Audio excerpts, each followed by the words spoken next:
오늘 요한복음 6장 22절부터 40절까지 오늘 보도록 하겠습니다. 요한복음 6장 22절부터는 그 앞에 나와 있는 오병이어 사건에 대해서 이렇게 설명을 계속 해주시고 있어요. 그래서 요한복음 6장 전체는 오병이어가 어떤 뜻인지, 이 생명의 떡, 그 하늘에서 오신 양식을 설명하고 있기 때문에 사실은 우리가 설교가 그렇게 필요 없는 그런 절이 바로 요한복음 6장 본문입니다.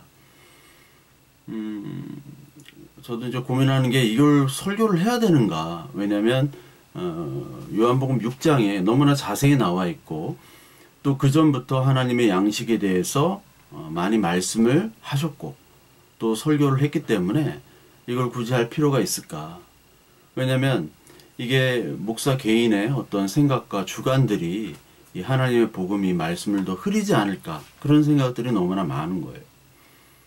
옛날에 영어 그 알파벳 할 때 옛날 선생님들은 그 일본식 발음을 했다고요. 에무, 에누 막. 응? 그게 주입이 되면 어떤 사람은 MN을 에무, 에누로 알게 됩니다.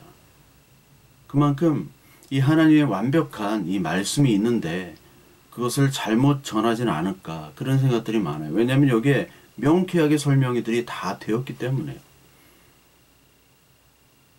그래서 더 이상 이 요한복음 6장은 오병이에 대한 자세한 설명이 있기 때문에 사실은 크게 설교할 것이 별로 없습니다. 따라서 여러분은 제가 하는 뭐 이런 설교에 대해서, 특히 요한복음 6장에 대해서 그냥 건너뛰셔도 됩니다. 여러분이 진짜 성도라면, 여러분이 정말 하나님의 자녀라면 건너뛰셔도 돼요. 왜냐하면 이것은 하나님의 말씀을 하나님의 자녀는 들을 수 있기 때문에, 그리고 워낙 명확하게 이 요한복음 6장에 나타냈기 때문에. 그래서 이 요한복음 6장을 가지고 이 말씀이 도저히 모르겠다, 어떤 의미인지를 모르겠다, 이것의 진리를 파악하지 못하는 사람은, 깨닫지를 못하는 사람은, 아, 나는 아직 성령께서 나에게 임하지 않은 크리스찬이 아니구나, 나는 기독교인이 아니구나 생각되시면 거의 틀림이 없습니다. 아직 나는 하나님의 자녀가 아니구나. 왜냐하면 하나님의 자녀는요, 누가 설명하지 않더라도 이 구문을 그대로 알 수 있게 되고, 너무나도 명쾌하게 나왔기 때문에. 그래서 여러분들이 오늘 사람이 주는 양식, 특히 설교자, 목사가 주는 양식을 먹으려고 하지 말고, 여러분이 하나님을 직접 만나는 이 만나의 말씀을 직접 여러분이 경험하시고 그 말씀을 깨달으셔야 됩니다. 특히 6장 같은 경우는 너무나 명확하게 잘 설명이 되었기 때문에 더 이상 설명이 필요가 없어요. 더 이상 편곡이 불가능한 곡입니다. 명곡은요, 편곡이 불가능한 곡이에요. 조용필 노래들을 들어보면 편곡이 거의 불가능합니다, 여러분. 편곡해서 망하는 경우가 많아요.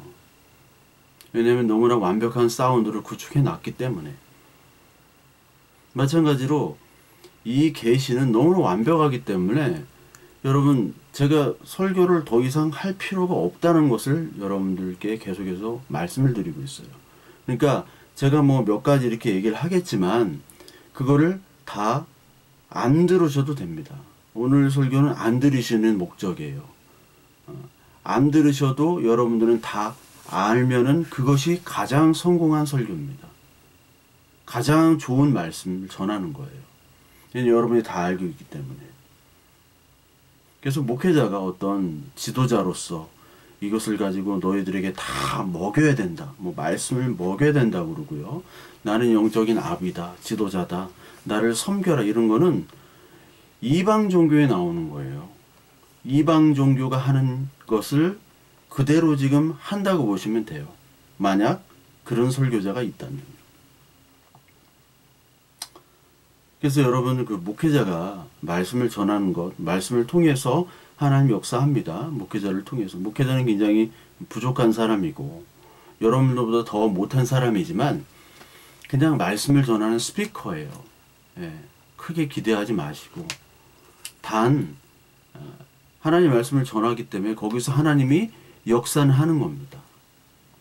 그래서 목회자를 너무 막 높게 보셔도 안 되고 너무 목회자를 막 무시하셔도 안 됩니다. 단 오늘의 말씀은 너무나 명확하기 때문에 여러분들이 안 들으셔도 된다는 거. 그러니까 여러분들 이 목회자에 대해서 어떤 영적인 뭐 압이다 이렇게 생각하지 마시고 목사만 이 말씀을 가지고 설교를 할 수 있다라는 생각을 버리세요. 여러분들이 선지자고 여러분들이 교회로 부름받은 나름의 목사입니다. 목사라는 직책도 없지만 교회 자체가 선지자이기 때문에 선지자 역할을 하기 때문에 여러분들은 선지자로서의 하나님의 말씀을 그대로 알 수 있고 그리고 그 말씀을 전하는 사람인 것이죠. 그래서 여러분들이 목회자만이 설교를 할 수 있다는 것은 여러분들 잘못된 것이고 그렇다고 여러분들이 막 아무렇게나 알지도 못하면 설교하는 것은 안 됩니다. 그것을 잘 여러분들 파악하셔야 돼요. 단 목회자, 사람이 주는 양식으로 교회는 되지는 않고 하나님이 주는 양식, 이 기록된 말씀에 의해서 이 양식으로 말미암아 우리가 교회가 이루어지고 그 교회가 예수 그리스도가 머리라는 것, 목사가 머리가 아닌 것, 여러분들 분명히 아셔야 되는 거예요. 그래서 설교가 중요하지만 또한 설교는 중요치 않아야 돼요. 왜냐하면 여러분들은 목사라는 그런 설교로부터 여러분은 반드시 독립해야 됩니다. 그렇지 않고서는 여러분은 계속 목사에게 의존하면요. 목사가 신이 되고 하나님이 될 수가 있어요. 아, 그 목사가 이제 떠나고 은퇴했더니 이제 다른 목사가 왔는데 설교가 엉망이더라. 이거 자체가, 그런 말하는 자체가 벌써 하나님, 예수 그리스도가 그 교회의 머리가 되는 것이 아니라 목사가 머리가 되는 거예요. 그렇기 때문에 여러분들은 신을 가장한 인간이 바로 바로였죠. 바로는 신이었죠. 그 바로가 주는 양식을 먹었던 애굽 백성으로 돌아가서는 안 됩니다. 그게 바로 애굽 백성은 바로가 주는 양식을 먹었어요. 목사가 주는 그냥 그 설교만 받아 먹으려고 하는 건 먹을 것도 없잖아요. 성경에 다 기록되어 있는데. 그것이 바로 바로가 주는 떡이란 말입니다. 바로 그 애굽에는 여러 가지 신들이 있었어요. 다신이었습니다. 다신이었기 때문에 그 신마다 제사를 드리기 때문에 얼마나 그 제사가 많았겠어요. 제사가 많을수록 신전에는 물건들이 넘치고 돈이 넘쳤겠죠. 먹을 것이 넘쳤고. 그러니까 제사를 많이 할수록 그 제사장들은 돈을 많이 챙겼습니다. 그러니까 요셉이 그 제사장의 딸과 결혼했잖아요. 애굽의 제사장의 딸과, 이방 제사장의 딸과 그 우리가 그 존경하는 그 요셉이 결혼을 했습니다. 그 부자인 거예요. 부자가 됐는데 아주 명문 가문의 부자인 딸과 결혼을 한 겁니다. 그 제사장은 어떻게 돈을 벌을 수 있었느냐? 제사를 많이 했죠. 마찬가지로 여러분, 오늘날에도 이 예수 그리스도가, 메시아는 딱 한 종류의 메시아예요. 우리 생명을 주는 영혼의 양식을 주시는 그 만나 메시아.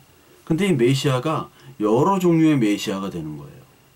다신론이 되는 겁니다. 이런 메시아, 저런 메시아, 다 생각하는 메시아가 다 달라요. 그것에 따라 예배를 드리는 거예요. 오늘 설교는 이런 메시아를 얘기했다가, 내일 설교는 이런 메시아를 얘기했다가, 하나의 메시아밖에 없는데 많은 사람들, 그리고 많은 설교자들이 날마다 다른 메시아, 다른 제사를 버리는 거예요. 그러니까 그 많은 제사를 통해서 많은 수익을 얻게 되죠. 지금이 그것과 옛날에 그 바로의 제사, 그리고 우상 숭배의 제사와 그런 측면에서는 같을 수가 있습니다. 만약 그런 식으로 예수 그리스도를 섬긴다면.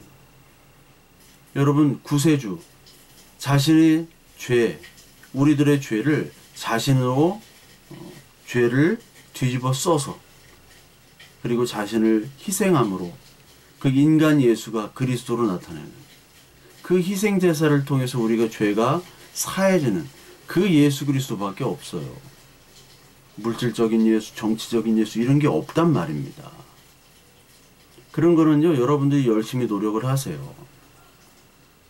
그리고 하나님이 내가 노력을 안 했는데도 하나님이 허락하시죠? 그럼 받으세요. 그러나 그것이 구원과 연결되거나 아니면 나의 믿음과 나의 어떤 거룩의 정도에 따라서 그것들이 나타나는 것은 아닙니다. 근데 여러분들은 내가 이렇게 열심히 노력하고 교회 섬기고 봉사했으니까 하나님이 복 주셨다. 이렇게 생각한단 말이에요. 그게 바로 바로의 제사입니다. 그게 우상의 제사예요. 그걸로부터 빠져나가야 돼요. 그것이 바로 출애굽입니다. 메시아는 그 출애굽으로 오신 분이에요. 여러분들이 그 이방 제사를 드렸던 것, 여러분이 나의 기쁨, 나의 뜻에서 이제 예수 그리스도의 기쁨과 예수 그리스도의 뜻으로 가는 것, 그것을 출애굽으로 만드신 거죠. 그래서 이 예수님께서도 너희들은 그 바리새주의, 바리새의 누룩을 조심하라. 누룩은 늘 우리들을 나의 뜻으로 돌아가게 하는 거예요. 바로 그 애굽으로 다시 돌아가자. 그래서 광야를 주시고 그 광야 속에서는 하나님, 예수 그리스도만으로 우리가 산다는 것을 보여주는 겁니다. 그것을 경험하기 위해서 이 광야를 우리에게 허락하신 거예요. 마태복음 7장 13절에 보면 좁은 문, 이 협착한 길이 나오죠. 좁은 문으로 들어가라. 이거 협착한 길이다.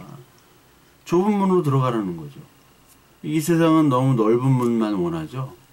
근데 예수 그리스도 믿는 문은 그 광야의 좁은 문으로 들어가야 돼요. 그래야지만이 그리스도를 만날 수가 있습니다. 협착하는 길. 제가 그 디스크하고 협착증 환자이기 때문에 이 말씀이 많이 와닿아요. 협착하는 길. 그리고 특히 베드로전서 4장 12절을 보면은 이런 말씀이 있습니다. 4장 12절부터 사랑하는 자들아 너희를 연단하려고 오는 불시험을 이상한 일 당하는 것 같이 이상히 여기지 말고 오히려 너희가 그리스도의 고난에 참여하는 것으로 즐거워하라. 이는 그의 영광을 나타내실 때 너희로 즐거워하고 기뻐하게 하려 함이라. 너희가 그리스도의 이름으로 치욕을 당하면 복이 있는 자로다. 영광의 영 곧 하나님의 영이 너희 위에 계심이라. 이 광야 속에서 즐거움도 있고 하나님의 주시는 고난과 연단도 있죠. 그 속에서 하나님이 주신 위로를 통해서 우리에게 기쁨도 있습니다. 그러나 이 모든 것들은 바로 하나님만을 바라보라는 거예요. 하나님의 생명의 떡이 너를 살리는 것이지 이 바로가 주는 떡, 이 세상이 주는 떡이 아니다. 하나님께 몸뚱아리를 맡기고 하나님께 모든 것을 맡긴 채 그리스도가 생명을 주시는 분이다라는 것을 배우는 것이 바로 광야였고 그것이 바로 인생인 겁니다. 그것으로 하나님께서는 우리들을 이끌어 가고 계시는 거예요.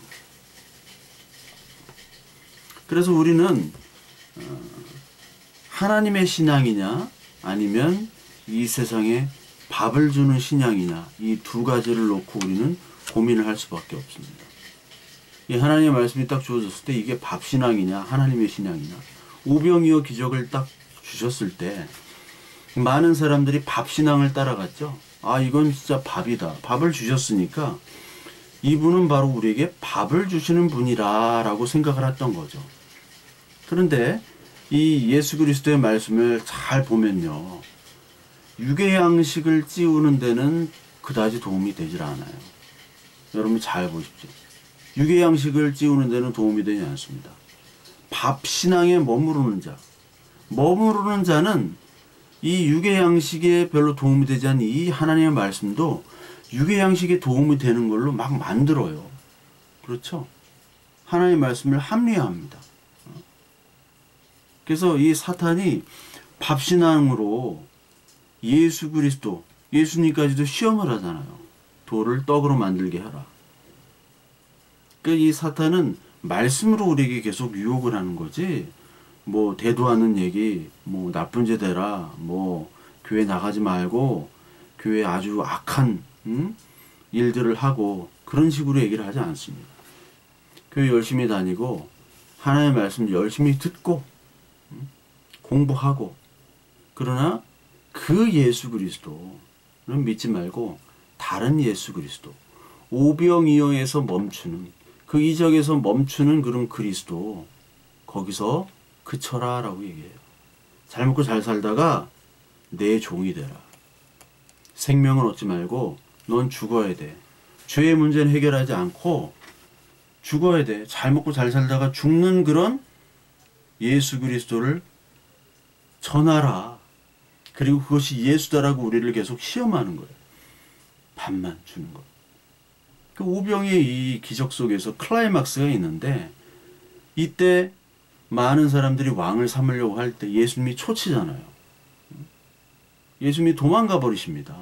왜냐하면 자기를 다른 예수로 알고 육신의 왕을 삼으려고 하니까 예수님이 도망가시는 거예요. 그 성경의 모든 구절들을 잘 보면 잘 나가시다가 하나님이 초를 쳐버려요. 잘된 밥에 재를 뿌리는 분이 바로 예수님이에요. 갑분싸. 갑자기 분위기가 싸해져요. 요즘에는 또 갑분싸는 옛날 말이고, 옛날에는 뭐 펭귄 잡아라 막 추울 때 그런 것도 했었는데, 하여튼 분위기 싸하게 하시는데 일가견이 있는 분이 바로 예수님입니다. 사탄은 계속해서 썩을 양식으로 우리를 일하게 만드니까 예수님은 너희들 그거 아니야 하고 이제 설명해도 알지 못하니까 애들이 그냥 도망가신 거예요. 그래서 27절 요한복음 6장 27절에 보면, 썩을 양식을 위하여 일하지 말고 영생하도록 있는 양식을 위하여 하라. 이 양식은 인자가 너에게 주리니 인자는 아버지 하나님의 인치신 자니라. 이렇게 나오죠.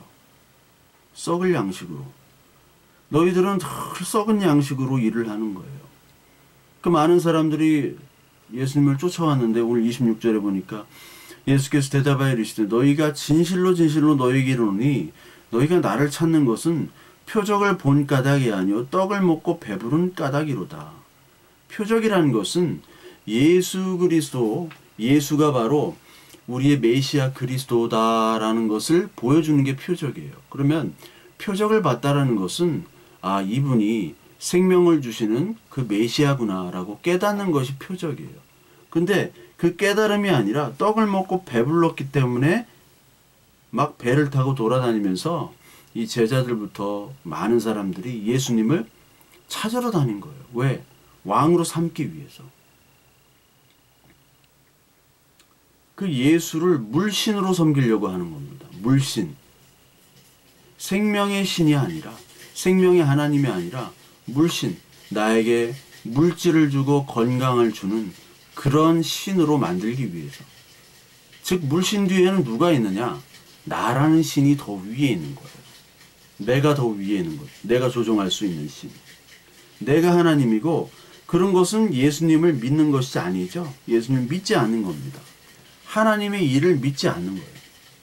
하나님의 일은 여기 보니까 하나님께서 보내신 일을 믿는 것이 하나님의 일이니라 하시니. 그러니까 많은 사람들이 우리가 어떻게 해야 하나님의 일을 하오리까? 이거 뭐 많이 설교를 했죠.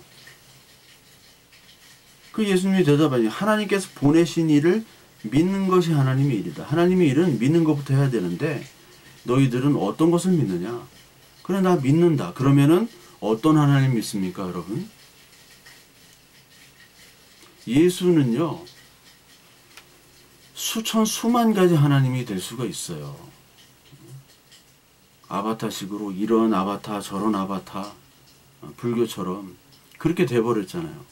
어떤 사람에게는 막 고난의 하나님, 고난만 있어. 어떤 사람에게는 기쁨만 있는 하나님, 어떤 사람에게는 이 빵만 주는, 떡만 주는 하나님, 어떤 사람이 질병을 고치는 하나님, 어떤 사람이 귀신 물리치는 하나님. 다 지가 믿는 하나님들이 다 달라요. 그런 모든 하나님은 하나, 예수 그리스도, 우리를 죄에서 구원해 주신, 상황에서 구원해 주시는 메시아, 기름 부은 그리스도로 통일돼야 되는데 지 마음대로 지금 하나님 믿고 있는 거예요. 그러니까 하나님이 일을 하는 것이 먼저가 아니라, 얘들아, 하나님께서 보내신 일을 믿는 것이 하나님의 일이야. 그렇다면 어떤 걸 믿느냐? 잘 믿어야지. 내가 누군지를 확실히 아는 진짜 믿음을 가져야 될 거 아니니. 떡 먹고 배부른 그 예수 그리스도를 믿는 것이 아니라 너에게 진짜 생명의 떡을 주러 온 나를 믿어야 될 거 아니냐. 근데 네 맘대로 나를 물신으로 만들어 네 맘대로 섬긴다고? 그건 아니야. 그래서 예수님은 떠나신 거예요. 지가 하나님이 되고 지가 왕이 됐기 때문에. 사사기 시대 때 자기 소견에 옳은 대로 행했다라고 나오죠. 이것이 바로 자기가 신이 된 거죠. 그리고 하나님, 그리고 온갖 잡신들을 다 자신의 밑에 있는 물신으로 만든. 근데 이 사사기가 어떻게 끝납니까? 룻기가 사사기 내에 있는데, 룻기의 맨 앞에 보면은 사사기 시대 때라고 나와요. 사사기 시대 때인데, 그 사사기 시대 때의 희망적인 이야기가 바로 룻기입니다. 그 어두운 사사기 때 희망적인 이야기. 즉, 사사기는 룻기에 의해서 엔딩이 되는 것이고, 시대적으로는 엔딩은 아니에요. 근데 구속사적으로는 엔딩이 되는 것이고, 룻기에서 다윗의 조상 이새가 나오는 거거든요. 그래서 자기의 소견대로 행했던 너희들을 이제 하나님의 자녀, 하나님의 뜻대로 이루어지는 내 자녀, 나의 종, 나의 사랑하는 성도로 만들어주시는 것이 바로 룻기의 내용이에요. 룻기를 여러분 잠깐 보면요. 그 룻의 주인공이 사실 나오미입니다. 나오미. 룻이 주인공이라고 할 수도 있는데 사실 진짜 주인공은 나오미예요. 나오미. 그러니까 나오미에게 임한 하나님의 은혜입니다. 그 나오미는 뜻이 원래 기쁨이란 뜻이죠. 기쁨. 근데 이제 고향 땅으로 돌아왔을 때 나를 나오미라고 부르지 말고 마라라고 불러라. 쓰디쓴, 아주 쓰디쓴 뜻이 바로 마라죠. 마라, 그 출애굽 때 이제 출애굽해서 처음에 이적이 바로 마라의 쓴물이 단물이 되는 거죠. 나무 토막을 이제 던지니까 이게 쓴 물이 단물로 변하죠. 그 나오미는 처음에는 기쁨이었는데 이제 쓴 마라가 됐다가 다시 기쁨이 되죠. 룻과 보아스로 말미암아. 그리고 나오미의 그 남편이 엘리멜렉입니다. 엘리멜렉. 엘리멜렉의 뜻은 하나님은 나의 왕이시다 래요. 근데 이 둘 사이에 아들이 나오는데 첫째 아들은 기론이요. 둘째 아들은 말론이에요. 기론. 옛날에 20년 전에 롯데자이언츠에 이 기론이라는 투수가 있었어요. 굉장히 호리호리한 마른 투수. 이 기론. 그래서 제가 잃어버리진 않아요. 기론. 첫째 아들. 기론이라는 뜻이 완전한 자라는 뜻이 있대요. 아, 이름이 좋죠. 완전한 자. 근데 완전한 자인데 또 한 뜻이 죽어야 하는 자래요. 완전한 자, 죽어야 하는 자. 근데 실제로 기론은 죽었습니다. 기론의 그 아내 모압 여인 오르바가 있었죠. 오르바는 아기 사슴. 그리고 뒷목이라는 뜻이 있대요. 아기 사슴. 그리고 둘째 아들은 말론. 농구선수 칼 말론. 그래서 기론 말론은 제가 잃어버리진 않아요. 농구랑 야구 좋아하는 분들은 안 잊어버리실 거예요. 칼 말론. 통산 득점 2위죠. 칼 말론이. 근데 이 칼 말론이 아니라 말론. 그 말론의 뜻은 보석.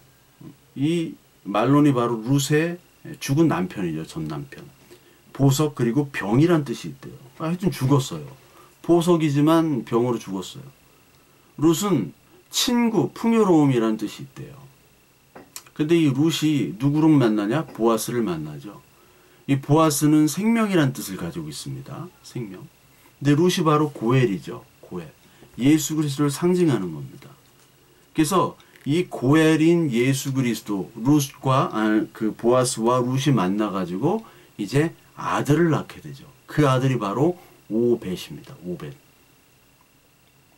그 오벳의 뜻이 종이란 뜻을 가지고 있대요. 종.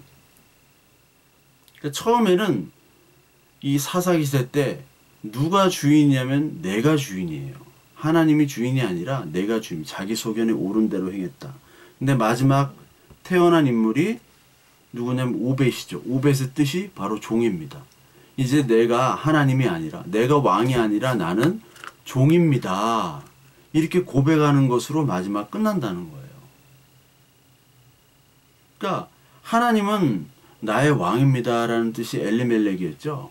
근데 하나님은 나의 왕입니다라고 하면서 떡을 찾아서 하나님이 주신 땅을 떠나잖아요. 말로는 우리가 하나님이 우리 주인입니다. 우리가 그렇잖아요. 저와 여러분들이 말로는 막 하나님은 우리 주인이시고 왕이시고, 그러나 우리 마음대로 자기 소견에 오른 대로 행할 때가 얼마나 많습니까? 저만 보더라도 얼마나 많아요. 그랬던 우리예요. 그냥 떡 차서 배부르려고 여기 제자들이나 이 사람들 좀 떡 찾아, 떡이 최고예요. 떡을 찾아서 돌아다녔던 우리들. 야, 우리 이제 베들레헴에 떡집인데 떡이 모자라니까, 없으니까 딴 데 돌아다니면서 떡을 찾으러 다니는 거예요. 하나님이 주신 그 땅을 버리고. 그러니까 그랬던 우리들이 이제 고백을 하나님이 왕이시고 나는 종입니다 라고 끝나잖아요. 그걸 어떻게 만드시냐? 보아스 고엘이 만드는 거예요. 고엘이 갑자기 만들어가지고 이제 떡이 없던 베들레헴에 떡이 넘치게 되죠. 보아스를 통해서 오벳의 고백으로 말미암아. 보아스가 없다면, 그 고엘인 예수 그리스도가 없다면 그 오벳의 종의 고백은 없겠죠. 그래서 다시 생명에 있는 생명의 삶으로 떡이 넘치는 그런 장소로 바뀌어버리는 거예요. 그래서 이제 나오미는 마라의 아주 어두움, 쓴, 아픔의 삶에서 다시 기쁨이 회복이 되는 거죠. 마르지 않는, 배고프지 않는 이 생명의 떡을 얻었기 때문에 이제 진짜 베들레헴이 된 거예요. 베들레헴이 떡집 아닙니까? 뜻이. 떡집에서 예수 그리스도가 나오신 거예요. 생명의 떡으로 베들레헴에서 태어나셨죠? 베들레헴에서. 미가서 5장 2절에 베들레헴에서 나온다고 얘기를 하시잖아요.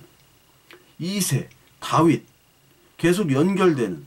그래서 이제 이 오벳의 고백, 나는 종입니다를 통해서 이제 자녀가 되는 겁니다. 그 전까지는 내가 왕이에요.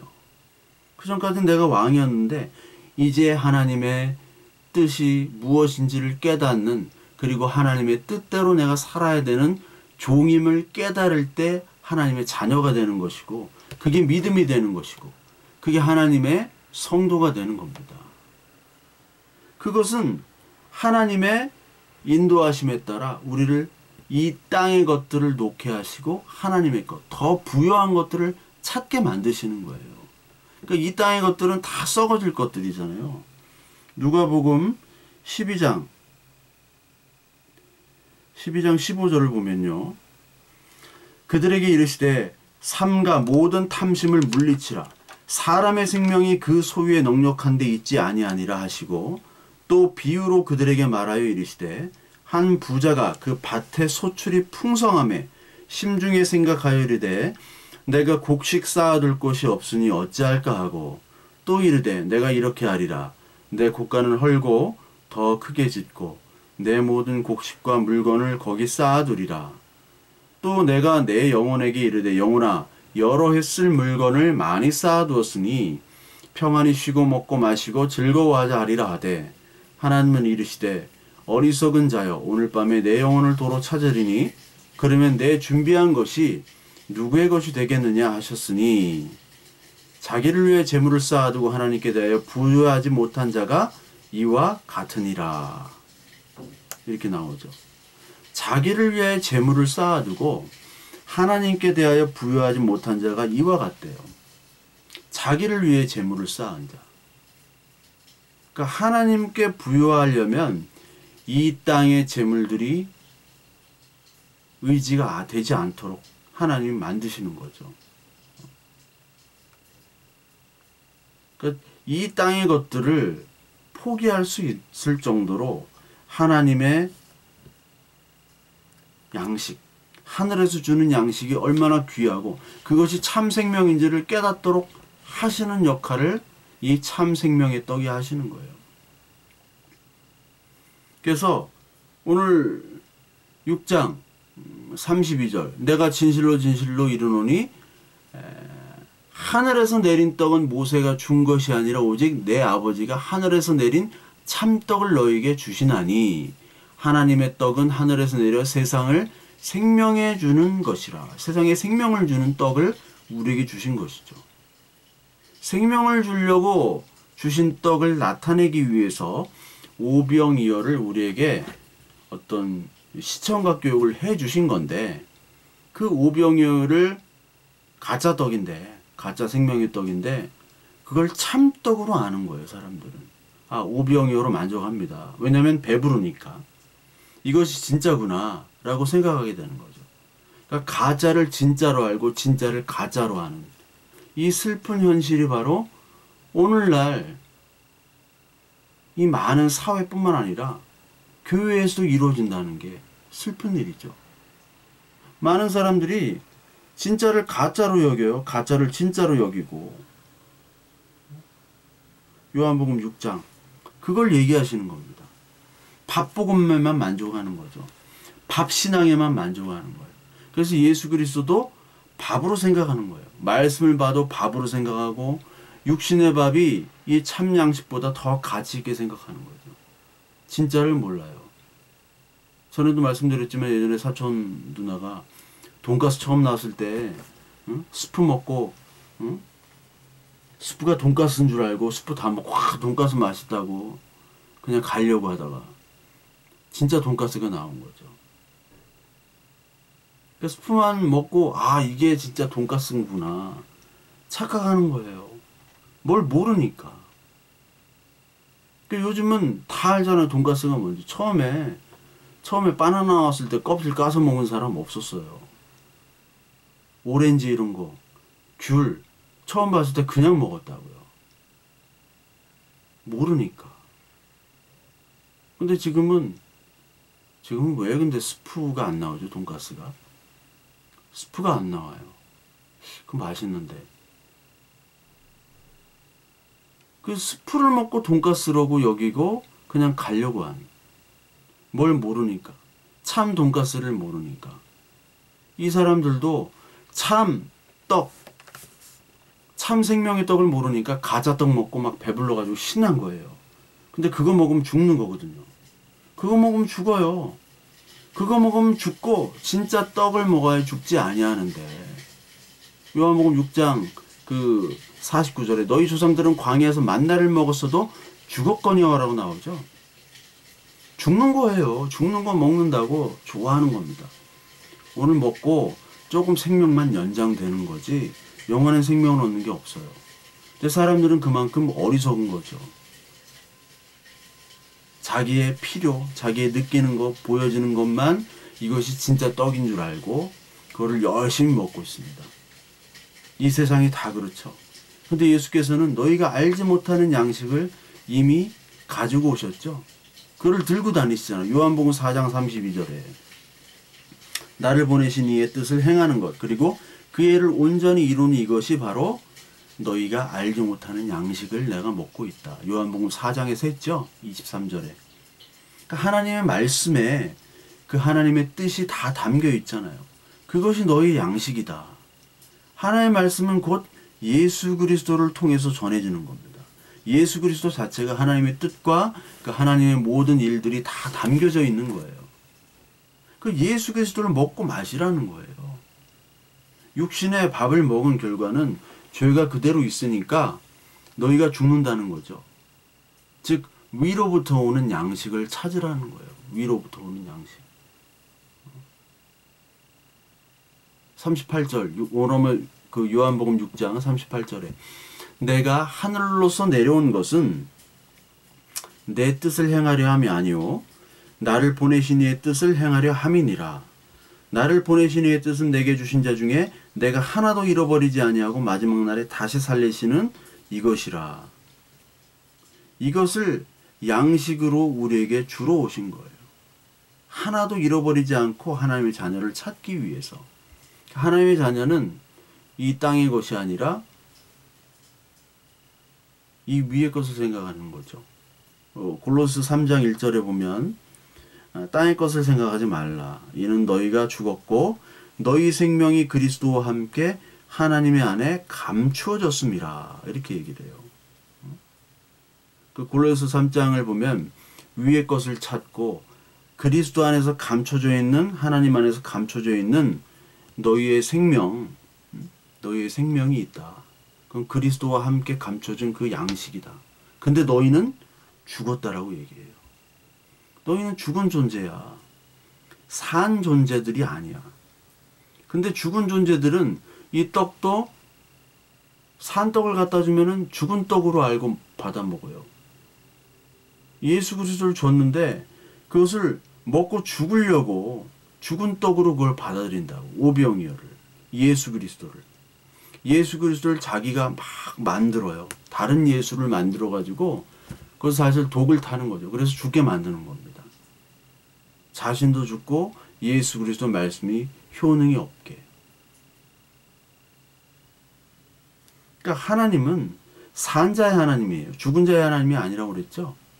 하나님은 하나님의 자녀, 이 예수를 메시아로 여기는 사람, 그 하나님의 자녀만에게 산 자의 하나님으로 오신 것이지, 이 죽은 자들은 산 자의 예수 그리스도도 죽은 자로 여기고 그 예수를 죽인단 말이죠. 하나님의 자녀만 산 양식을 얻어먹을 수 있습니다. 왜냐하면 살아있기 때문에. 죽은 자들은 죽은 양식이 필요 없어요. 이 산 양식이 필요 없습니다. 하나님의 뜻이 담긴 그리스도가 필요가 없어요. 그냥 먹고 마시고 즐기면 돼요. 그러다가 죽으면 돼요. 그것으로 만족하는 사람들입니다. 예수 그리스도를, 하나님의 뜻이 담긴 예수 그리스도, 하나님이 보내신 자인 예수 그리스도를 믿는 것이 하나님의 일이고 참 양식이고 그것이 생명이다라는 것을 오늘 오병이어를 통해서, 그리고 요한복음 6장을 통해서 계속 얘기를 해주고 계시는 거예요. 설교가 사실 필요 없습니다. 다 너무나 자세하게 6장 전체가 다 그냥 그 오병이어에 대한 설명으로 끝내잖아요. 죄로 허물로 죽었던 너희에게 가장 필요한 것은 육적인 채워지는 그런 먹을 것, 양식들, 그걸 먹어봐야 허기는 가시겠지만 죄와 허물은 그대로 있지 않느냐. 너에게 정말로 생명을 주시는 그 예수 그리스도, 그거를 너희들은 반드시 먹어야 된다. 그걸로 오병이어를 너에게 보내주신 거야. 이적을 일으킨 거야. 그걸 자세히 설명해 주고 있습니다.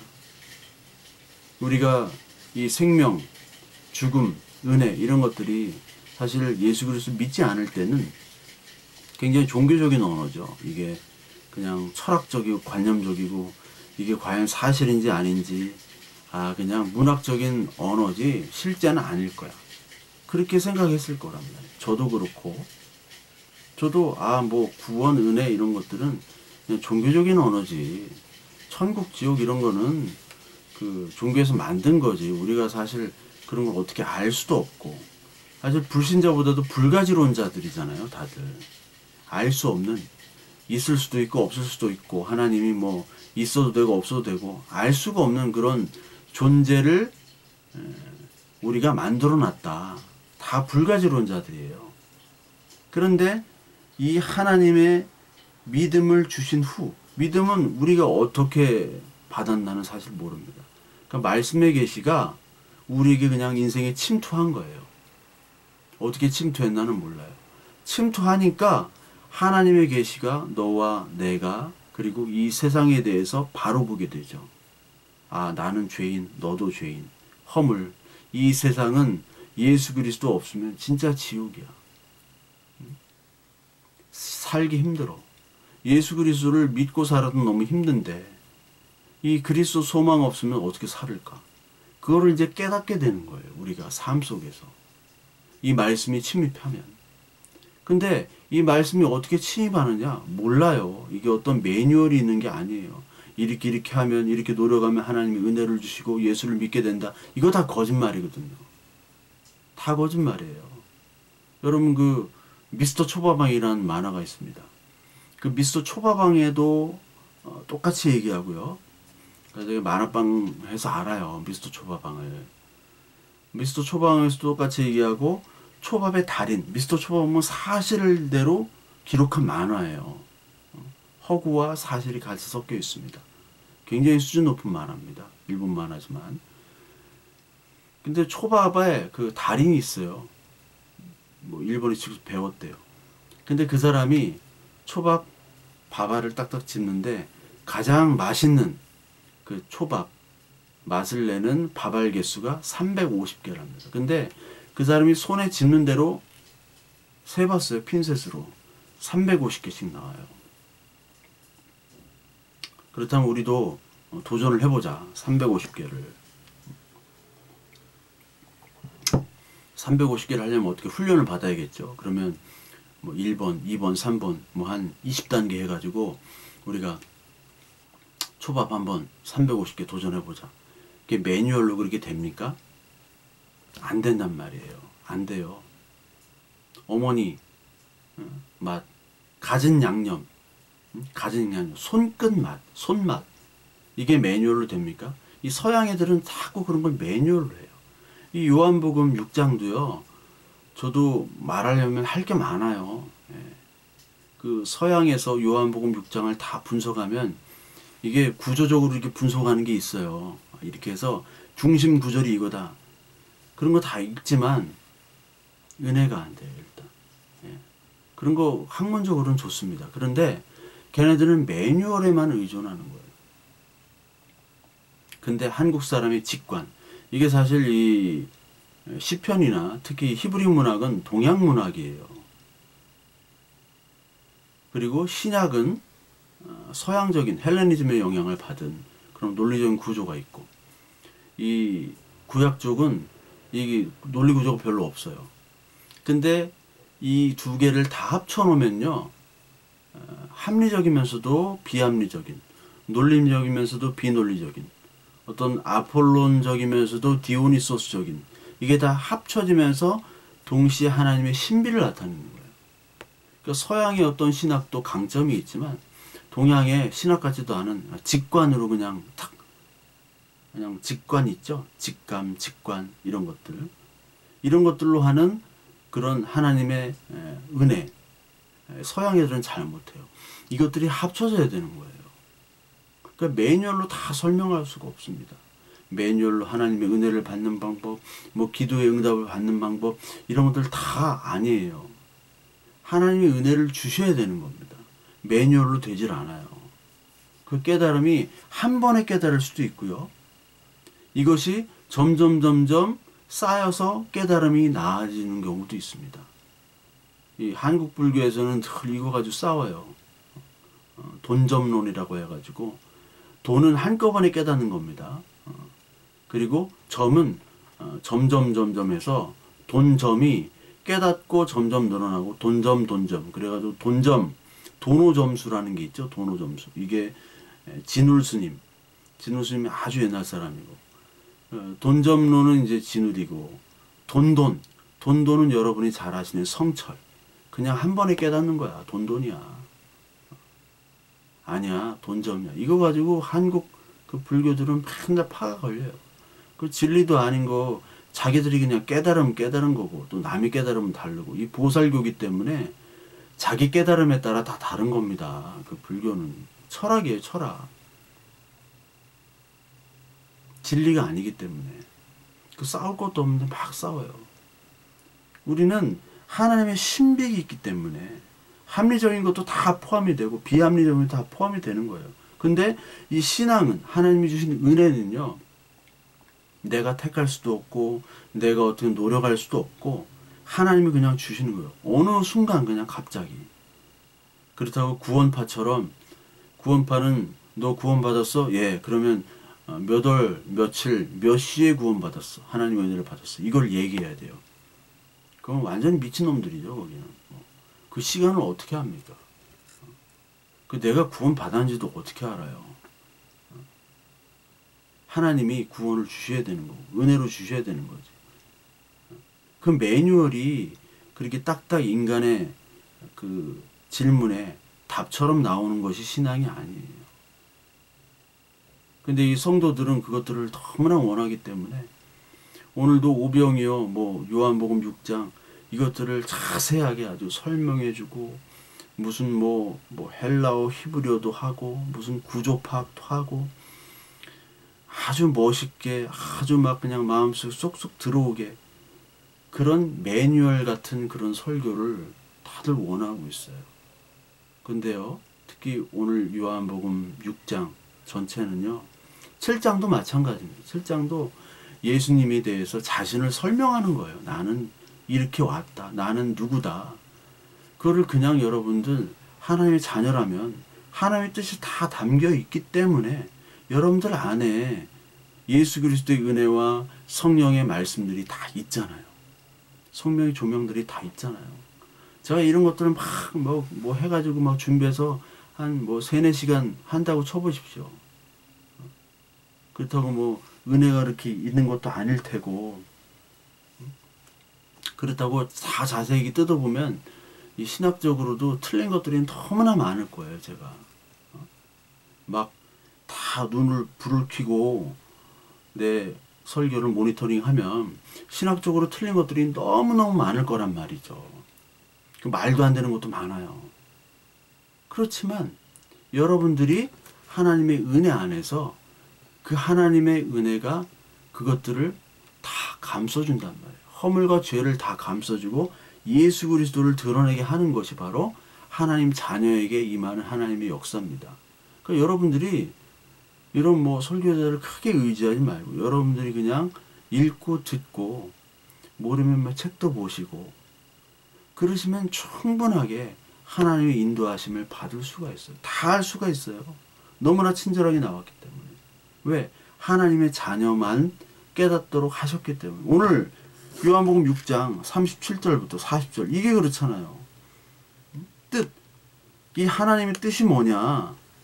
하나님의 뜻은 나를 보내신 이의 뜻은 내게 주신 자 중에 내가 하나도 잃어버리지 아니하고 마지막 날에 다시 살리는 이것이라. 이 하나님의 뜻을 그리스도를 믿는 하나님의 자녀들은 알 수밖에 없다라는 겁니다. 누가 알려주지 않아도 안다는 거예요. 이 말씀이 다 기록됐기 때문에. 이때 당시는 구약 성경밖에 없었지만 지금은 신약과 구약이 다 있잖아요. 모르는 구절이 없습니다, 여러분. 그러니까 그리스도는 하나님의 뜻이요 생명을 주시기 위해서 우리를 살리시기 위해서 죽으러 오셨죠. 그래서 죽음을 통해서 우리에게 생명을 주신 다음에 다 이루었다. 다 이루었다. 예수 그리스도가 제물로 지성소에 들어가심으로 우리에게 생명을 주셨죠. 죄와 흠이 없는 제물로 그 피로 말미암아 지성소로 들어가서 죽으셨던 거예요.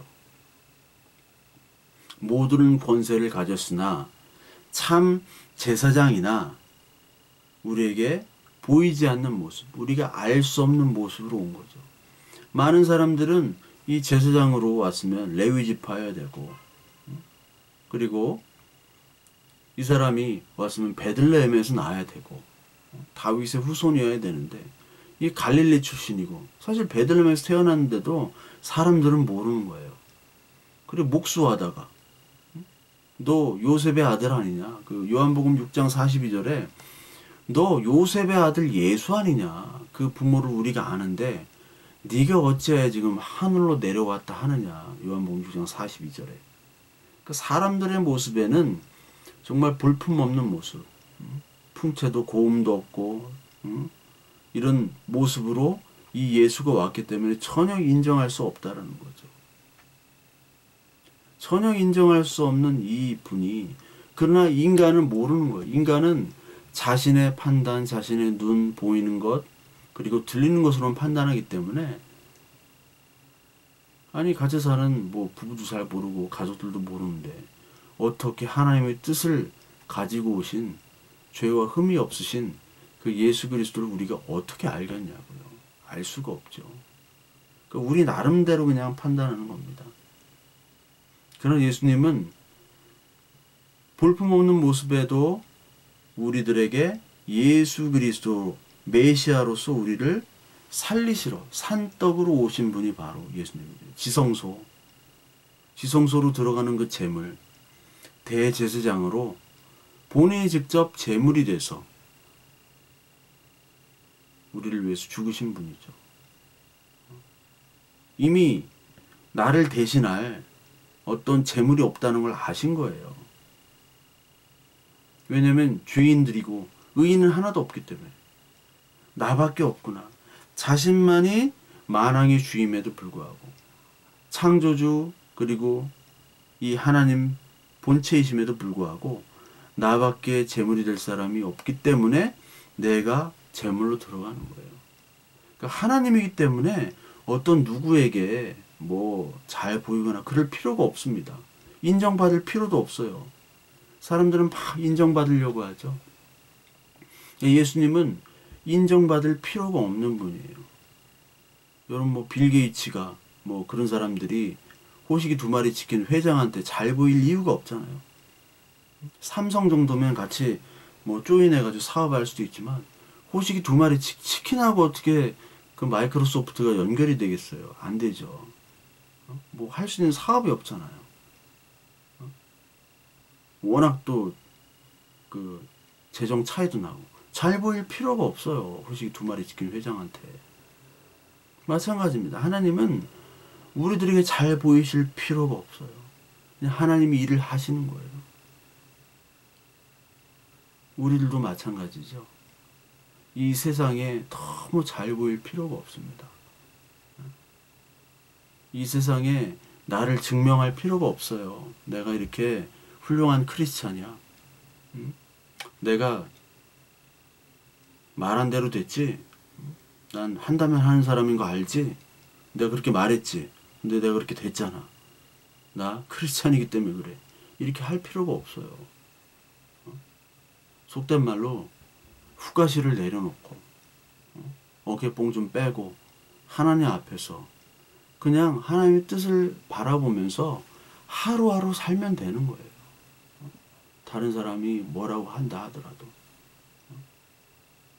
그런 어떻게 보면 바보 같고 어리석을 수도 있지만 그런 사람들을 여러분들 참 제가 보면 저 교회에서 멸시를 하더라고요. 멸시를 하고 그 진짜 믿음이 있고 신앙 있는 사람들을 인정을 안 해요.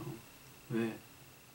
많은 사람들이 주여 주여 외치만 엘리메르처럼 하나님이 나의 하나님입니다. 나의 주인입니다. 하지만 실제로는 내가 주인이기 때문에 실제로는 바벨론의 포로가 된 교회이기 때문에 바벨론 음녀교회 계시록 17장이죠. 그러니까 다른 뭐 음녀가 다른 뜻이 아니라 내가 내 스스로 내가 원하는 왕국을 만들려고 하는 거예요. 바벨탑을 쌓으려고 하는 겁니다. 그 바벨탑을 쌓으려고 하는 그 마음이 있다 보니까 그 바벨탑을 쌓지 못하는 사람은 다 바보처럼 보이는 거예요. 믿음 없는 사람처럼 보이는 겁니다.